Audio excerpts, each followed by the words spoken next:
नमस्कार दोस्तों। तो कहानी में आगे बढ़ते हुए चलिए कहानी को शुरू करते हैं। मैं जोर से हंसना चाहता था लेकिन खुद पर नियंत्रण रखा। आलिया ने कहा, मैं तुम्हारे पसंद के लड्डू लाया हूँ, क्या तुम एक खाना चाहोगी?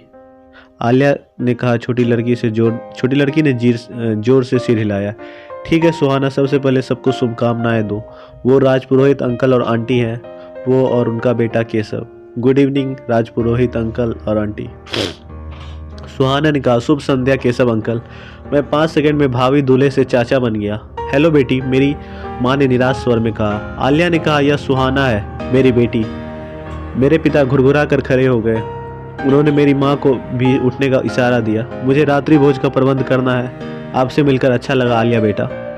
लड्डुओं के लिए धन्यवाद, मेरी माँ ने कहा। उनके अचानक चले जाने से आलिया हैरान नजर आई। आपका स्वागत है आंटी। जब मैं केरल की कुछ और मिठाइयाँ बनाऊंगी तो लाऊंगी। जवाब में मेरी माँ केवल मुस्कुरा दी। क्या पिताजी घर पर हैं? सुहाना ने कहा। वो अपने रास्ते पर है, आलिया ने कहा। उसने मुझे मैसेज किया है।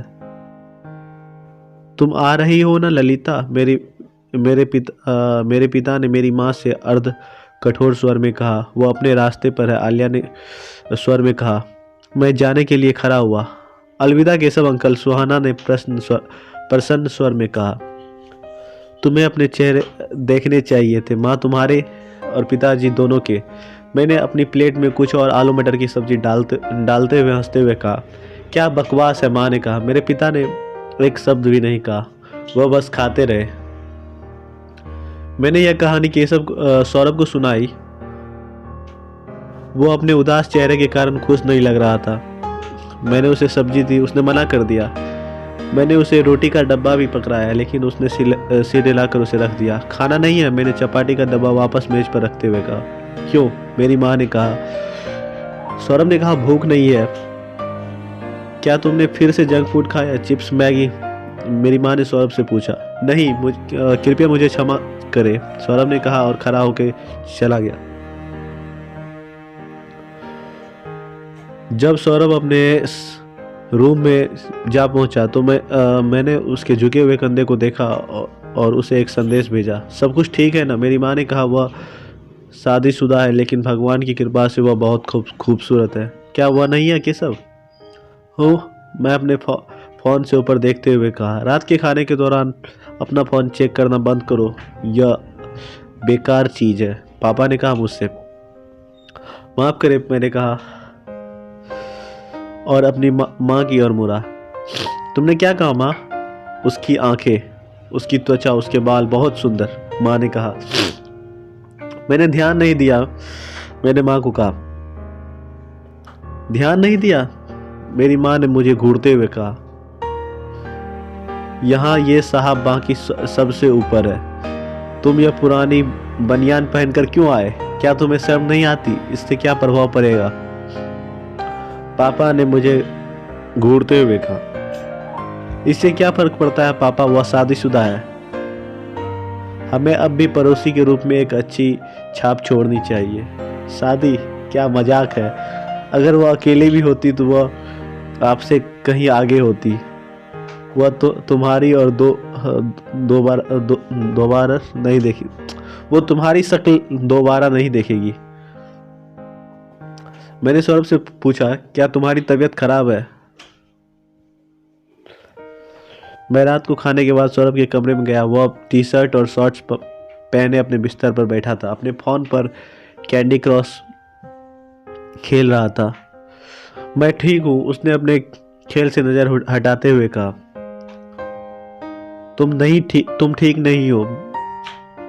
मैं उसके बगल बिस्तर पर कूदा और उसका फोन छीन लिया। अरे इसे रोको, सौरभ ने कहा। मैं वह स्तर लगभग पार कर लिया है। मैं ठीक हूँ, उसने अपने खेल से नज़र हटाए हुए बिना कहा। आप नहीं हो। मैं उसके बगल वाले बिस्तर पर कूद गया और उसका फ़ोन छीन लिया। अरे इसे रोको, सौरभ ने कहा। मैंने वह स्तर लगभग पार कर लिया। मुझे बताओ क्या परेशानी है? कुछ भी गलत नहीं है, मैं खाना ही नहीं चाहता था गोलू। तुम और भोजन अविभाज्य प्रेमियों की तरह है। सौरभ बिस्तर से उठ गया। उसने दरवाजे की ओर इशारा किया। केशव, क्या तुम मेरा कमरा छोड़ सकते हो क्या? मैं आश्चर्य से कहा। मैं मजाक कर रहा था। यह टीवी देख रहे माता पिता भी सुन सके। तुम्हारे और खाने के बीच में मेरी चुटकुल्लों तुम्हारे और खाने के बारे में मेरे चुटकुले से तंग आ गए। क्षमा करे गोलू, मैं रुक जाऊंगा। नहीं, मैं मोटा होने से परेशान हूँ। सौरभ ने खुद को बिस्तर पर गिरा लिया और जोर से चरमाया। मोटे होने के बारे में उसकी नाजुक भावनाएं बनाम उसके झटके से उतरने का विडंबना हास्पद थी। हालांकि मैंने खुद को ना हंसने के लिए मजबूर किया।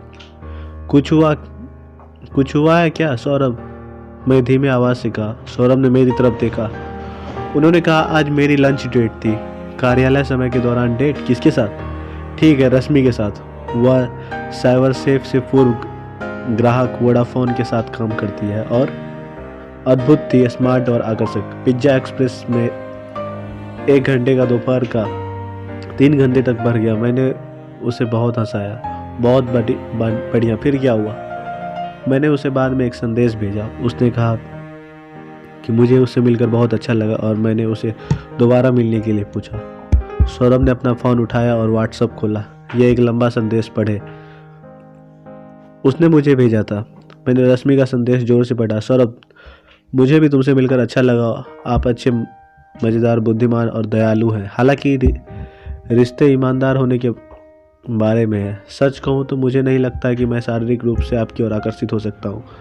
आपका बड़ा फ्रेम, हाँ, कुछ लड़कियों की कोई आकर्षक और प्यारा लग सकता है, लेकिन मुझे केवल भविष्य में दिल के दौरे ही दिखते हैं। मैं फिटनेस की कमी को नज़रअंदाज करने की कोशिश कर सकता हूँ, लेकिन यह मुझे हमेशा परेशान करेगा। इसके अलावा एक समय मेरा वजन अधिक हुआ करता था। वजन कम करने के लिए मुझे कष्ट उठाना पड़ा। यदि मेरा साथी स्वस्थ भोजन नहीं करता तो मैं प्रलोभित हो जाऊंगी और फिर से अपना संकल्प खो दूंगा। इसलिए बेहतर है कि हम सिर्फ दोस्त बने रहे, बुरा ना मानो। मैंने फोन को एक तरफ रख दिया और चुप रहा। बुरा है न? सौरभ ने कहा। बेकार है मित्र क्षेत्र, सब खत्म हो गया। हालांकि ईमानदारी के लिए पूरे अंक। मैं क्या करूं भाई? सौरभ ने कहा। ऐसा लग रहा था मानो वह रोने वाला हो। यह क्रूर है, लेकिन शायद तुम्हें इसकी ज़रूरत थी। मुझे रश्मि की ज़रूरत है। मैं मुस्कुराया। क्या आप मुझे पतला होने में मदद करेंगे भाई? मेरे प्रशिक्षक बने। आप बहुत फिट हैं और अनुशासित हैं, सौरभ ने मुझसे कहा। मैं वैसा ही बनना चाहता हूँ। मैंने पहले भी कोशिश की है गोलू। तुम हमेशा बहाने ढूंढते हो और छोड़ देते हो। इस बार मैं नहीं करूँगा, वादा करता हूँ। सौरभ ने छोटे बच्चों की तरह अपना गर्दन पर चिकोटी काटते हुए कहा। मैं दोबारा फंसना नहीं चाहता। सौरभ को आहार पर अरे रखना एक शराबी जुआरी को साधु बनने की कोशिश करने जैसा था। कुछ बोलो भाई, मुझे यकीन नहीं है। मुझे इसके बारे में सोचने दो। मैंने उसके कमरे से निकलने से पहले कहा। अध्याय 3। हेलो आंटी, मैंने एक महिला की आवाज़ को यह कहते हुए सुना। मेरी अम्मा ने अभी अभी दरवाजे की घंटी बजाई थी। मैं अपनी मेज पर बैठा था, एक किताब में प्रमुख संवैधानिक संशोधनों पर एक अध्याय पढ़ रहा था, जो दुनिया की सबसे उबाऊ पाठ्य पुस्तक के प्रतिस्पर्धा कर सकता है और जीत हासिल कर सकता है। सौरभ काम पर चला गया था। पापा किसी दोस्त से मिलने बाहर गए थे। मैंने समय देखा, 11 बजे थे। मैं अप्रत्याशित मेहमान को देखने के लिए अपने शयन कक्ष का दरवाज़ा थोड़ा सा खोला। आलिया बेटा, क्या बढ़िया सरप्राइज है, अंदर आओ, माँ ने कहा। मैंने जल्दी से अपने शयन कक्ष का दरवाज़ा बंद कर लिया। वह मुझे दोबारा बनियान और शॉर्ट्स में नहीं देख पाएगी। एंड केशव, मेरी माँ चिल्लाई। मैं अपनी अलमारी की ओर भागा और एक जोड़ी जीन्स और शर्ट निकाली। मेरी माँ ने शयन कक्ष का दरवाज़ा खोला। उसने मुझे अपनी शर्ट के बटन लगाते हुए पाया। आप क्या कर रहे हैं? मेरी माँ ने कहा। कुछ नहीं। वह लड़की जिससे हम टावर बी में मिले थे हमारे लिए पायसम लेकर आई है। क्या? वह अभी भी यहाँ है? मैंने अपनी कमीज अंदर करते हुए कहा। मैं उसे दरवाजे से दूर नहीं भेज सकता। नहीं, वह कोई डिलीवरी बॉय नहीं है, बिल्कुल नहीं। मेरी माँ मेरे करीब आ गई, उसने मेरी गर्दन सूंघी। आप क्या कर रहे हो? मैंने कहा था। अगर तुम्हें बदबू आ रही है तो जांच कर रहा हूँ। ताजी शर्ट पहनने से पहले नहाना चाहिए था। यह ठीक है माँ, मैंने कहा। आओ और उससे बात करो, मैं चाय बनाऊंगी। मैं किस बारे में बात करूं? मैंने कहा था। मुझे नहीं पता, तुम्हारे लिए पूछा। वास्तव में? क्यों? मुझे कैसे पता चलेगा? अब जाओ। हाय केशव, आपको परेशान करने के लिए क्षमा करें, आलिया ने मेरे स्वागत करने के लिए खड़े होते हुए कहा। ब्लैक लुलुलेमन योग पैंट, एक लेवेंडर स्पोर्ट्स टॉप और भूरी आंखें की एक जोड़ी। पढ़ाई के दौरान डिस्टर्ब होने की खुशी होती है। माँ ने कहा कि तुम पायसम लाए हो। हाँ, एलेनेर पायसम, गुड़ के साथ नारियल की खीर। आपको ऐसा नहीं करना चाहिए, लेकिन धन्यवाद। कृपया बैठिए, मैंने कहा। हम लिविंग रूम के सोफे पर एक दूसरे के सामने बैठ गए। आलिया के कमरे में राजस्थानी कलाकृतियों का स्कैन किया। अच्छी जगह है, उसने कहा। तुम यहाँ अपने माता पिता के साथ रहते हो? मेरे माता पिता और मेरे दोस्त और एक एजेंसी में पार्टनर सौरभ के साथ। उसकी नज़रें एक खोजी गुण पर टिकी थी। मैं नहीं चाहता था कि मैं पीछे मुड़कर देखता हुआ पकड़ा जाऊं, इसलिए मेरी नज़र उसके गुलाबी और सफ़ेद स्नीकर्स पर पड़ी। तुम्हारी माँ ने कहा कि मुझे उन्हें हटाने की ज़रूरत नहीं है। मैं अपनी नज़रें वापस उसके चेहरे पर ले आया। कोई ज़रूरत नहीं है, तुम्हारा साथी आसपास है। नहीं, उसका एक दिन का काम है। दरअसल मैं तुम्हें बताना चाहता था, आपके जासूस कार्य के संबंध में। मेरी माँ रसोई से अंदर आई। मैंने उसे चाय और मिठाई की ट्रे ले ली। आंटी, आप बहुत ही औपचारिक हो रही है। पर यह सब मिठाई, मुझे अब जिम जाना होगा और कैलोरी बर्न करनी होगी। तुम पहले से ही बहुत दुबले हो, मेरी माँ ने कहा। आप हमें खिलाने वाले अकेले नहीं हो सकते हैं। लीजिए, गुजिया का स्वाद लीजिए, मैंने इसे खुद बनाया है। आलिया ने अर्ध चंद्राकार मिठाई का एक टुकड़ा खाया। ओह, यह स्वादिष्ट है, उसने कहा। आप मेरी जासूसी कार्य से संबंधित कुछ बताना चाहते थे, मैंने कहा। मेरी माँ ने अपना मुंह थोड़ा खुला करके आलिया और मेरी तरफ देखा। क्या आपके पास इस सब समय का ही मामले हैं? आलिया ने कहा। जरूरी नहीं। लॉकडाउन के बाद से कारोबार मंदा है, मेरी माँ ने कहा। मैं उससे कहती रहती हूँ कि वह ये सब जासूसी वाली चीजें ना करे। यह एक समय की बर्बादी है। मैंने अपनी माँ की ओर दृढ़ दृष्टि से देखा। मुझे तुम्हारी मदद चाहिए केशव, आलिया ने कहा। मैं आश्चर्यचकित होकर आलिया की ओर मुड़ा। किस प्रकार की मदद? मैंने कहा था। मेरे पास आपके लिए एक मामला है। दरअसल इसलिए मैंने तुम्हारे माता पिता से तुम्हें उस दिन नीचे बुलाने के लिए कहा था। मेरी माँ ने अपना कप बार बार नीचे रखा और आलिया की ओर देखा। आंटी, मैंने आपको और अंकल को कई बार नीचे टहलते देखा है। किसी ने मुझसे कहा कि आपका बेटा जासूस है। वास्तव में इसलिए मैंने आपसे संपर्क किया। ओह, मेरी माँ ने कहा। बिल्कुल, किस तरह का मामला? मैंने कहा था। मेरी नौकरानी ने मेरा हार चुरा लिया है, जैसा कोई दूसरा मामला नहीं चाहती थी। मेरी बेटी, उसने गंभीर स्वर में कहा। वही जिससे हम मिले थे, सुहाना। मैंने कहा था। आलिया ने सिर हिलाया। मेरे पास एक और है, सिया। आलिया ने कहा। मनीष और मेरे 2 बच्चे हैं। मनीष तुम्हारा पति है? माँ ने कहा। हाँ, मनीष अरोड़ा। वह क्या करता है? माँ ने कहा। वह एक जौहरी है, पारिवारिक व्यवसाय है। वह इसका ऑनलाइन हिस्सा चलाता है। मुझे यह पसंद नहीं आया कि मेरी माँ इस बातचीत का हिस्सा बने। आलिया अब एक संभावित ग्राहक थी। क्या मेरी माँ कृपया मुझे अपनी व्यावसायिक बैठकें संचालित करने की अनुमति दे सकती हैं? माफ करे आलिया, सिया के बारे में क्या? सिया को छीन लिया गया। 9 महीने पहले कोई उसे ले गया। क्या? मैंने कहा था। अपहरण जैसा? उसने लगातार पीछे मुड़कर देखा। आपने सिया अरोरा केस के बारे में नहीं सुना? मैं आलिया अरोरा हूँ, सिया की माँ। मैंने अपना सिर हिलाया। मैंने इसके बारे में सुना, एक कोठी से गायब हुई लड़की के बारे में कुछ। पीछे से मेरी माँ ने कहा। आलिया ने कहा, हाँ, मेरे ससुराल का बंगला यहाँ से 2 किलोमीटर दूर है।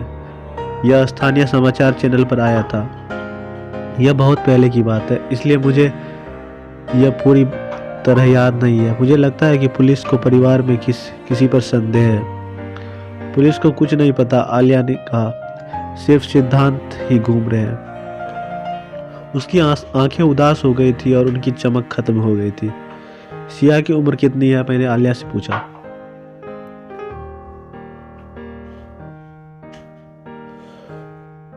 उसके 13वें जन्मदिन से 1 महीने पहले कोई उसे उठा के ले गया था। आपकी एक किशोर बेटी है। मेरी माँ फूट फूट कर रोने लगी। जब वह मेरे पास आई तब मैं केवल 18 वर्ष का था। आंटी, मैं अब 32 साल का हूँ। तुम इसे मत देखो, मेरी माँ ने कहा। मैं चाहता था कि मेरी माँ हमें अकेला छोड़ दे और मुझे काम करने दे। 1 सेकंड के लिए माफ़ करें, मुझे नोट्स लेने की ज़रूरत है, मैंने कहा। मैं अपने शयन कक्ष में चला गया। मैंने मेज से एक नोटबुक, एक पेन और अपना लैपटॉप उठाया। माँ, मैंने अपने कमरे से माँ को पुकारा। तुम चिल्ला क्यों रहे हो? माँ ने कहा। क्या मैं आलिया से अकेले में इस मामले पर बात कर सकता हूँ? क्यों? अगर मैं वहाँ हूँ तो हर्ज क्या है? यह काम है। अब वह एक ग्राहक है, पड़ोसी नहीं। तुम गुजिया खिला सको। मेरी माँ की ठुड्डी थोड़ी ऊपर उठ गई। वह मेरे घर में मेहमान है। ठीक है, आप उससे मिल ले, लेकिन आप कृपया मुझे और मेरे वकील को कुछ गोपनीयता दीजिए। गोपनीयता? मेरी माँ ने आश्चर्य से कहा।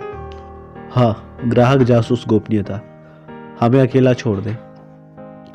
तुम्हारे पास मुझे मेरे ही लिविंग रूम से बाहर फेंकने की हिम्मत? क्या आप अपने पिता के साथ यह कोशिश करेंगे? मैं फेंक नहीं रहा हूँ। इससे पहले कि मैं अपना वाक्य पूरा कर पाता, वह शयन कक्ष से बाहर रसोई में चली गई, जहां उसने अपना विरोध दर्ज करने के लिए बर्तनों को पीटना शुरू कर दिया। मैंने उसे नज़रअंदाज कर दिया और लिविंग रूम में लौट गया। मेरा लैपटॉप मिल गया। क्या मैं नोट्स ले लूं? मैं वास्तव में आपकी इतनी रुचि लेने की सराहना करता हूं। आप स्पष्ट रूप से पुलिस के पास गए थे? मैंने आलिया से पूछा। बिल्कुल, पुलिस, मीडिया, पड़ोस की अपील। हमने अपना सर्वश्रेष्ठ प्रयास किया। फिर क्या हुआ? हम उसे ढूंढ नहीं सके। यह भी पता करो कि उसके साथ क्या हुआ। तो पुलिस अभी भी तलाश कर रही है। आलिया ने सिर हिलाया। यह उनके लिए एक ठंडा मामला बन गया है। यहाँ तक कि मेरे परिवार को भी लगता है कि आगे बढ़ना ही सबसे अच्छा है। और आपका क्या हाल है? मैंने आलिया से पूछा। मैं कभी भी देखना बंद नहीं करूँगी। मैं कभी आगे नहीं बढ़ सकती, आलिया ने कहा। मुझे खेद है, मैंने आलिया को सराहना देते हुए कहा। उसकी आंख से एक आंसू निकल पड़ा। मैंने उसे एक टिश्यू दिया। रसोई से आती प्रेशर कुकर की सीटी ने सन्नाटा तोड़ दिया। मैं अपनी नाराज माँ को नज़रअंदाज करते हुए रसोई के दरवाजे तक गया और उसे धीरे से बंद कर दिया। मैं वापस आकर फिर से सोफे पर बैठ गया। क्या हुआ? आपने उसे ढूंढने के लिए क्या किया? मुझे सब कुछ बताओ, मैंने कहा। आलिया ने हैरान होकर मेरी तरफ देखा। क्या? मैंने कहा था जरूर मैं तुम्हें बताऊंगी, लेकिन क्या आप पहले बातचीत नहीं करना चाहते? आपकी फीस और अग्रिम राशि पसंद। क्या मुझे इस मुलाकात के लिए आपको भुगतान नहीं करना पड़ेगा? ओह, मैंने कहा। मैंने तो उस सब के बारे में सोचा भी नहीं था। शायद इसलिए मेरा जासूसी व्यवसाय बेकार हो गया। एक जासूस के रूप में मैं ठीक हो सकता हूँ, लेकिन इसके व्यावसायिक हिस्से में मैं बहुत खराब हूँ। आलिया ने हाथ में से एक छोटा सा पर्स था। उसने उसमें से 2000 रुपये के नोटों की एक गड्डी निकाली। मुझे पैसों की जरूरत थी। मेरी कोई वास्तविक आय या बचत नहीं थी, फिर भी मैं इसे लेने के लिए स्वयं को तैयार नहीं कर सका। कम से कम ऐसा तो नहीं। कृपया रुके, मैंने कहा। आप हमारे मेहमान हैं, लेकिन मैं तुम्हें नौकरी पर रखना चाहती हूँ। हम यह सब बाद में समझेंगे। मुझे सिया के बारे में और बताओ, क्या हुआ? मैं क्या हुआ, आपको यकीन है? उसने कहा। मैंने सिर हिलाया। उसने पैसे वापस अपने पर्स में रख लिए। उसने खुद को शांत करने के लिए अपनी आंखें बंद कर ली। मैंने अपने नोट्स टाइप करने के लिए अपने लैपटॉप पर एक नया वर्ड दस्तावेज खोला। उसने आंखें खोली। यह पिछले साल 17 दिसंबर को हुआ था। उसने कहा, मेरे जीवन की सबसे बुरी रात। अध्याय 4। आलिया बोलती है, मैं 9 महीने पहले। अरे यह सही नहीं है बच्चों, 10:30 बज चुके हैं। तुम्हें सो जाना चाहिए। तो अब कहानी में आलिया पहले 1 साल पूर्व जाती है और अपने कहानी को बताती है। सिया, सुहाना और रोहित जोर जोर से हंसने लगे। चारों चचेरे भाई अब पहली मंजिल पर अतिथि कक्ष में बिस्तर पर थे और आईपैड में झांक रहे थे। संजय, तुम्हारे सोने का समय हो गया। मैंने कहा, नहीं नहीं, यहाँ बड़े लोगों की अनुमति नहीं है, चले जाओ।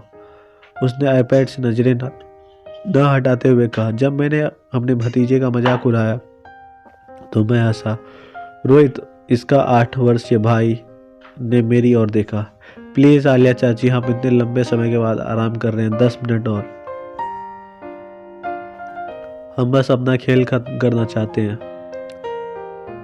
आपने 30 मिनट पहले कहा था 10 मिनट और। चलो, अब सबको सोना है। संजय, रोहित, अपने कमरे में जाओ। माँ, कृपया चले जाइए, सुहाना ने आईपैड स्क्रीन पर नजरें गड़ाते हुए कहा। आखिर तुम लोग क्या खेल रहे हो? मैंने कहा। लूडो। सिया ने कहा। लूडो एक स्क्रीन पर? जब हम बच्चे थे तो हम वास्तविक बोर्ड पर लूडो खेलते थे। ओह माँ, तुम बहुत आदिम हो। जब आपने ऐसा किया तो क्या डायनासोर सड़कों पर घूमते थे? सिया ने कहा। आईपैड पर गेम खेलने के बीच उसने अपने फोन पर मैसेज चेक किया। मुझे आश्चर्य हुआ कि यह पीढ़ी एक साथ साथ अलग अलग स्क्रीन पर कैसे काम कर सकती है। बहुत अजीब बात है सिया। जिम्मेदार बनो, आप सबसे बड़े हैं। 7 मिनट और चाची, संजय चिल्लाया। अच्छा, 7 मिनट? मेरे द्वारा यह इंतजार किया जाएगा। फिर सभी लोग अपने कमरे में बिस्तर पर चले जाते हैं। ठीक, क्या हम सब एक ही कमरे में सो सकते हैं माँ? सुहाना ने कहा। वह खड़ी हुई और मेरे गाल पर चूमा। कृपया माँ। भले ही मैंने उन्हें डांटा, लेकिन उन चारों को बिस्तर पर इधर उधर उछलते देखकर मुझे खुशी हुई। मैंने सुहाना और सिया को अपने चचेरे भाइयों के साथ समय बिताना अच्छा लगा। 2 साल पहले हम आइकॉन में चले गए थे। तब से मुझे यह ससुराल के घर में यही एकमात्र चीज याद आती थी। जब मैंने देखा कि बच्चे एक दूसरे के कंधों पर हाथ रखकर अपने इलेक्ट्रॉनिक काउंटरों के स्क्रीन के चारों ओर घुमा रहे हैं तो मैं मुस्कुराया। मैं बिस्तर के पास एक छोटी कुर्सी पर बैठ गया। क्या? सिया ने कहा। मैं इंतजार कर रही हूँ, खेल खत्म हो जाएगा तो, और तुम सब अच्छे बच्चों की तरह सो जाओगे। लेकिन वही कमरा, कृपया चाची, संजय चिल्लाया। तुम सब यहाँ कैसे सो सकते हो? आप 4 लोग हैं, हम कर सकते हैं चाची, कृपया, रोहित ने कहा। मैंने संजय और रोहित दोनों भाइयों के मासूम चेहरों को देखा। अब मेरी बेटियों के साथ नहीं रहते थे। संजय ने उबासी ली।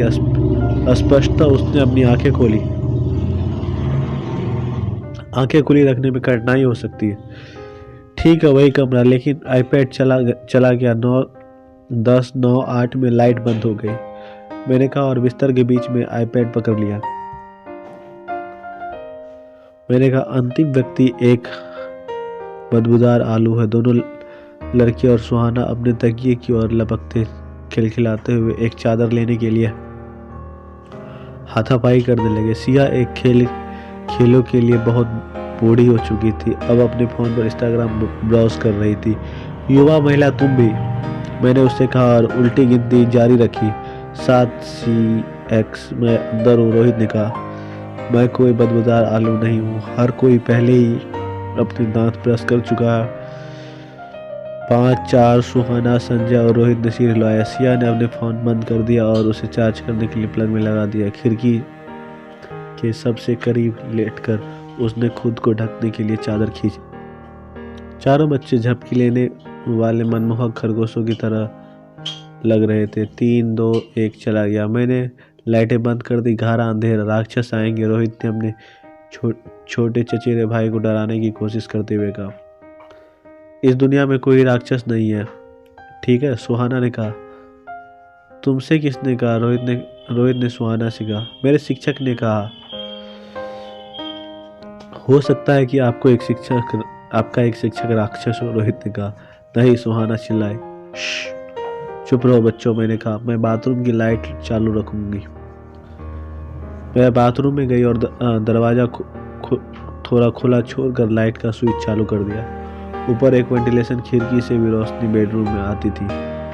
यह बहुत उजाला था। सिया ने कराहते हुए कहा। मैंने उसे नज़रअंदाज कर दिया। क्या यह ठीक है बच्चों? हाँ चाची, धन्यवाद, संजय ने कहा। डरावना मल, रोहित ने कहा। सुहाना ने कहा। तुम बकवास हो। चुप रहो दोस्तों, संजय चिल्लाए। ये सोने का समय है, लड़ने का नहीं।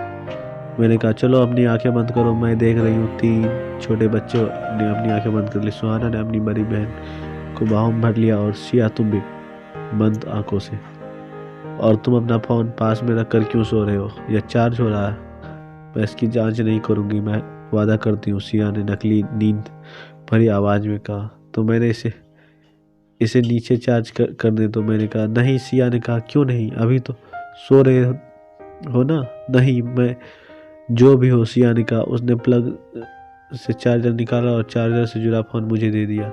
शुभ रात्रि लड़कों, में तुमसे, मैंने कहा। शुभ रात्रि चाची, संजय और रोहित ने कहा। शुभ रात्रि माँ, सुहाने ने कहा। सिया, मैंने कहा जब उसने कोई जवाब नहीं दिया। शुभ रात्रि माँ, मैं उसने चादर को अपने सिर के ऊपर खींचते हुए कुछ उदासीन स्वर में कहा। मैंने किशोरावस्था से पहले की उसकी नियमित उदासीनता को नजरअंदाज कर दिया। मुस्कुराया और अतिथि कक्ष में बाहर चले गई। मैं सीढ़ियों से नीचे, टिम्मी, मनीष, मम्मी जी और पापा जी लिविंग रूम में आलीशान बड़े आकार की कुर्सियों पर बैठे थे, जो पुराना टीवी शो देख रहे थे। जाने वाले सिंहासन के समान थी। मेरे जाने के बाद से स्कॉच की बोतल कुछ इंच नीचे गिर गई थी।